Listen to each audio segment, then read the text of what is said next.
സുഹൃത്തുക്കളെ, ഞാനിന്ന് എൻ്റെ ദേശത്ത് നടന്ന ഒരു സംഭവമായിട്ടാണ് ഞാനിന്ന് നിങ്ങളെ മുന്നിലേക്ക് വന്നിരിക്കുന്നത്. സംഭവം എന്ന് പറഞ്ഞു കഴിഞ്ഞാൽ നമുക്ക് കൊല്ലത്താണ് ഇത് നടന്നിരിക്കുന്നത്. കൊല്ലത്ത് കളക്ടറേറ്റിൻ്റെ അടുത്താണ് ഈ സ്വാമിയെ പിടിച്ചത്. അതായത് ദുർമന്ത്രവാദം നടത്തുന്ന ഒരു സ്വാമിയാണ്. കാര്യം ദുർമന്ത്രവാദവും അല്ലാത്തുള്ള ലൈംഗികമായിട്ടുള്ള ചോപ്പോട് കൂടിയുള്ള ഒരു സ്വാമിയാണത്.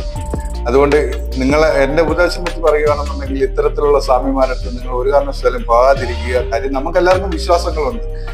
ആ വിശ്വാസം നമ്മൾ ഇത്തരത്തിലുള്ള ആൾക്കാരുടെ ചെന്നപ്പെടുമ്പോഴത്തേക്ക് നമ്മൾ വഞ്ചിക്കപ്പെടുകയാണ്. കാരണം ഇന്ന് യഥാർത്ഥത്തിൽ പറഞ്ഞ 90% ആൾക്കാർ ഇതുപോലുള്ള പറ്റിപ്പ് കാര്യങ്ങളുമായിട്ട് ഇരിക്കുന്ന ആൾക്കാരാണ്. എല്ലാവരെയും ഞാൻ തള്ളി പറയുകയല്ല.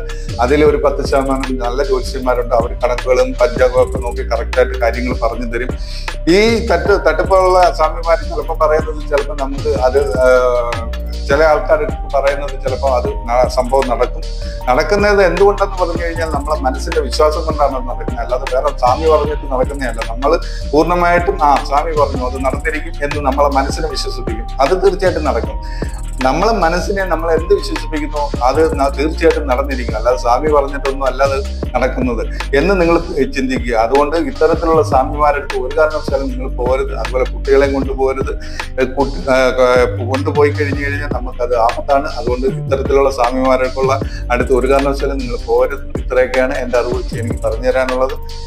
അടുത്തൊരു വീഡിയോ ആയിട്ട് വീണ്ടും നമുക്ക് കാണാം. Bye bye.